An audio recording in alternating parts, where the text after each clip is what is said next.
Hello again! Well, last week I told you I started on a new project, and I will be showing you a little bit of what I'll be doing, and it will keep me busy for the rest of the year, I think. Well, I will be doing other things as well, but I'll mostly be working on this project. And it will be a series of rooms, and they're based, well, some of them anyway, are based on one of the famous dolls' houses in the Rijksmuseum in Amsterdam. Well, this is my new project. No, sorry, you really have to wait until it's finished. Which will be in December. And a lot of you have said you were excited about the new project. And I thought, oh, maybe they think it's for Advent or for Christmas or something like that. It's not. It's not another Advent calendar, or doesn't have anything to do with Christmas.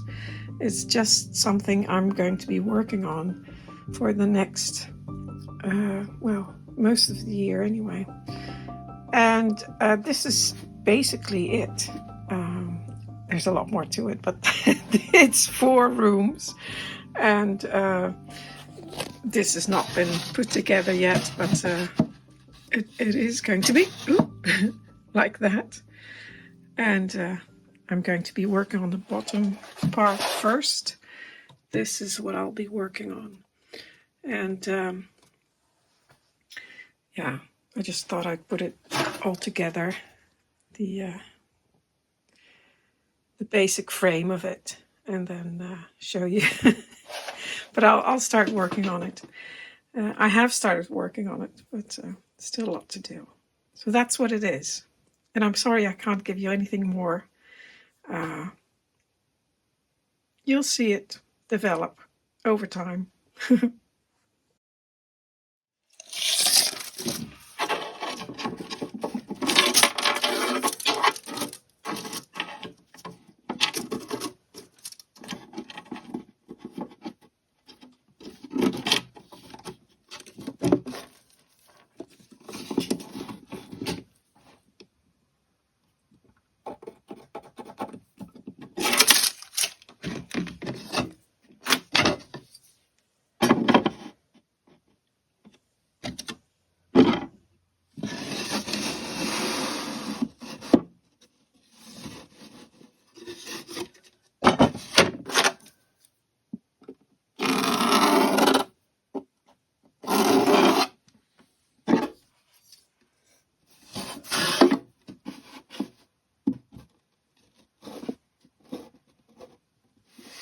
Now I've tried to get this wall, this in-between wall, straight in there, and I've used my straight edges. And still, if you measure these distances from here to here and from here to here, they're slightly off. And that's because, well, first of all, the wood is, there's always a little bit of, it's never to the millimeter straight, even though we like it to be. And these 2 points, they're not attached. So this one is is going outward a little bit. And I don't want that. I want that, or actually, when I'm measuring this point to this point, there's going to be a difference. So I don't want that. I want it to be as close as I can get it. So I cut 4 bits of wood, and they're exactly the same size. So if I put those in here, on the back, and one over here, and oops, well, they're not attached, but there,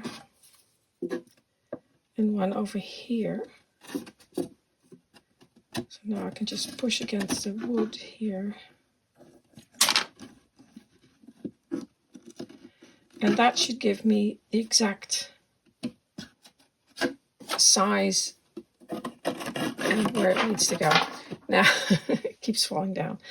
I'll just do that with tape, but it's just basically it's to get me the right angle to which I have to screw this partition wall. Makes it a little bit easier.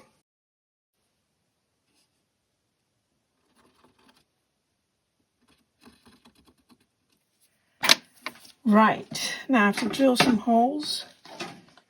Oh, I have to do the back wall as well. Same thing. So what I usually do is one in the middle,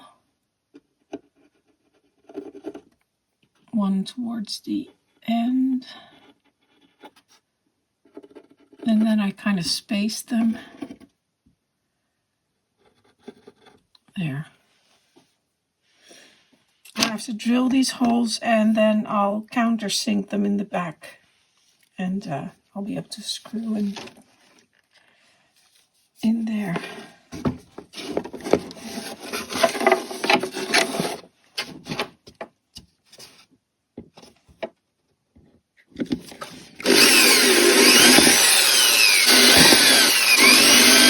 So I've drilled the holes and now I'm going to put the side wall or the partition wall in the center. Now the difficult thing is that when you want to screw, I have to do this from the other side, so I have to turn it over upside down. Of course, the wall is not attached, it's going to fall out. So I have one of these, or actually several of these. They're great. They're corner clamps. So you can just clamp this wall to the floor, and then I can turn it around without it falling out. So let's see. So this goes over here like that. And then I just tighten it. There we go. And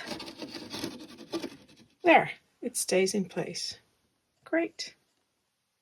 Same with this one up here. Where is it? Like that. It's like that. And then they're both attached.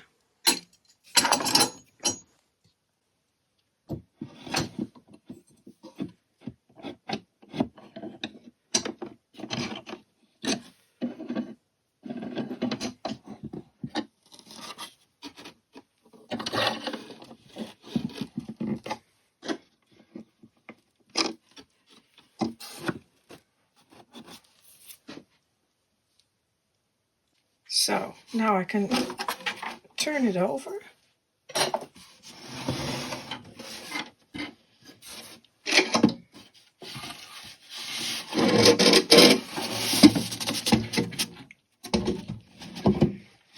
And I've already countersunk all of the drill holes. Now I can drill. Now I can screw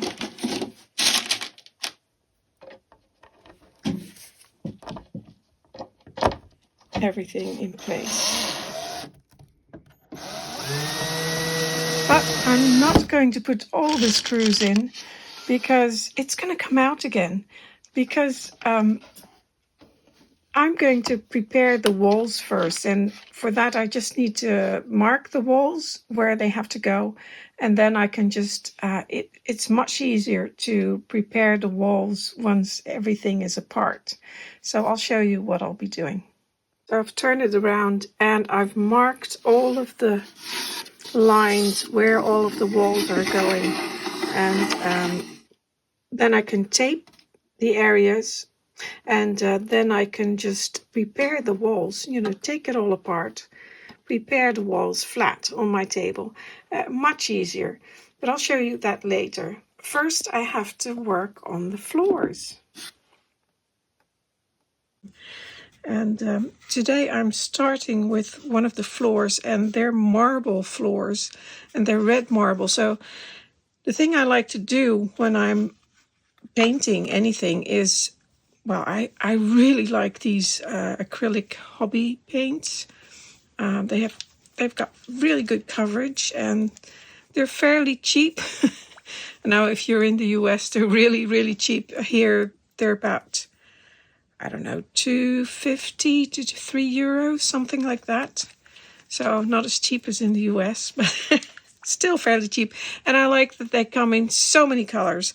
So as I'm working on red marble today, I picked out some of the reds and also some of the browns from my drawer.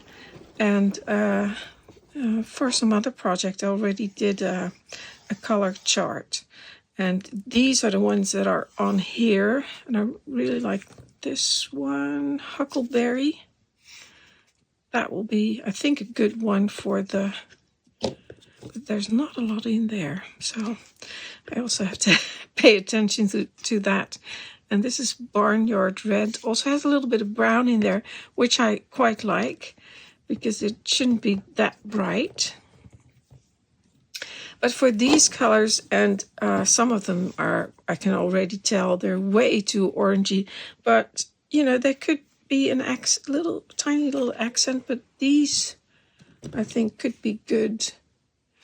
Even though if you paint them on a white background, they might all of a sudden be a different color. So I always make a color chart. And that just, I find it much easier to start with. Because the colors on here are, well, they're kind of, which one is this again? Huckleberry. So that's that one. Well, you know, it's quite good. It's close. It's not too bad. Barnyard Red. Actually, that's pretty good.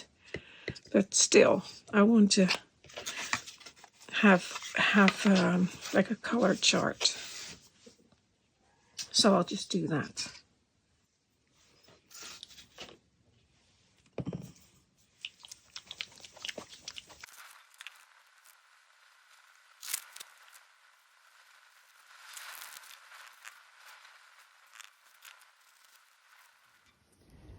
Right, so I painted all of the colors, and there's some really nice ones in there.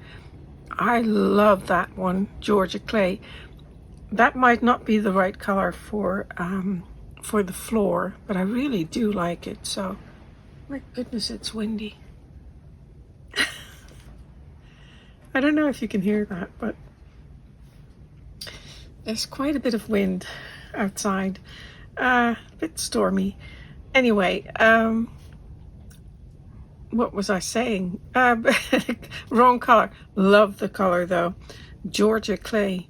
So that must be the color in Georgia of the soil, I'm guessing.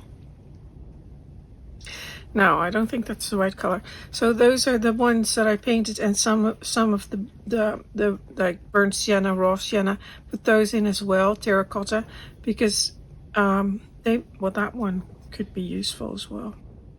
Not really red, but I could use them as a secondary color. And I also really like I said before, the Barnyard Red and the Huckleberry. I think, what is this? Indian Red. I like that one too. I wonder if that's Indian as in a Native American or Indian from India. Oh well. Yeah, so I've pulled up some images from the internet, and red marble. There we go. There's so many different colors. Of course, if you're working in miniature, the color, especially for these natural floor colors, and you sort of have to tone it down. So you have to miniaturize the color as well. So yeah, I kind of like this one. I like this red as well, but it's very bright, so it's too bright. This one's good. This one has a lot of brown in it. So I'll play around with those colors and start working. For me, marbling, floors I usually do floor tiles or fireplaces. It's always a very long process because I paint and then I change the colors and put another layer over top, and so yeah, it's a lot of playing around, looking at pictures, and yeah, so long process, but worth it, I think, in the end. Well, I was going to show you my basic process of marbling today, the way I do it. Unfortunately, I am missing some of the ingredients, let's say. So I have to do some shopping, and I won't be able to do that in time to get this video out. So that will have to be for next time or the week after, I believe. There are a few things I would like to talk about still, because curtains again, because there were some comments on the previous video. So Fran Mini Crafter said you could add weight to your sewn into the hem to make them hang properly. So that's a really good idea. That's what I have in my real size curtains as well. We call it lead tape. It's special lead. It's very heavy for curtains. And Fran said you could sew in a jewelry chain into your miniature curtains. And that might help. And also Sandy Mitchell said something similar. Weigh them down like curtain weights. She said, try sewing heavy beads into the hem of each curtain to weigh them down like curtain weights. Yeah. So this might keep the curtain from fanning out at the bottom. Yeah, this is like I said, exactly what I have in my real curtains. And I thought you could try lead tape. The stuff that you use for glazing, because it's so heavy, lead of course being one of the heaviest materials. Even if it's very small, if you cut a really thin strip, that should be quite heavy, and it's very malleable, so you can shape it really well. I think it should work. We have to test it. That's what Fran said too. Try it out. She said, because I said the lead might affect the silk in the long run. I really have no idea. I really don't have any idea whether that's true. And Fran said, if the weight and the malleability of the lead would still do the job once it was cut down, then a coat of gesso might be an effective barrier between the metal and the silk. Might be worth some experimentation. Yeah, it's worth it. Absolutely. And I'm always for experimenting. I like to experiment. The only thing I would say with this, because the way some materials affect other materials, like it might affect silk in some way, that may take years and years and years. So that would not be a quick experiment. That may take a very long time. A long time ago, I was going to experiment with light, the effect of light on silk and on paint and stuff. But, before you actually see the effect, it may be 10, 20, 30, 100 years later. So we don't know. So, but I think that would work. And what else? Someone else said, I think it was Tara. Yes, it was Tara. She said, because I mentioned the paintbrushes, she said bamboo skewers are a cheap alternative to paintbrushes. Maybe you already mentioned it, not sure. No, I didn't mention it. It would be a great alternative. Or chopsticks. I've used chopsticks in the past as well. Bamboo skewers are a little bit thinner than paint brushes. Chopsticks are a little bit thicker. And the reason I like paintbrushes is because they're tapered and they have this roundness to them. Here, I'll show you here in this little clip I made. because I've already put away my the bedroom, and so I can't show you the drapes at the moment, but I've filmed a little clip. I can also show you the other room where I made the blue curtains, and I've also done that by adding paintbrushes. So for these curtains, like I said last time, I used paintbrushes, and the ends were over here, right there. So the thicker parts were up here, and then the thin paintbrushes were in between. So you get a really nice effect. So yeah, not this part, this part. Yeah, and Celeste Garcia, I think her name would be Celeste. She mentioned putting aluminum foil or aluminium foil. We say aluminium foil in between two layers of fabric, and that allows you to drape the fabric really nicely. And I do remember this from a long time ago, because the person I bought my first canal house from, the lady who owned the shop, she used to do that with tablecloths, and that's like I don't know, 19 years ago or something. So I remember that, and it does work. I've never done it though, but I remember her doing that. So, well, I think I got all the comments now, at least all the tips and the not all of the questions, but not tomorrow, Sunday, I'm going to, well, it will be tomorrow once you see this video.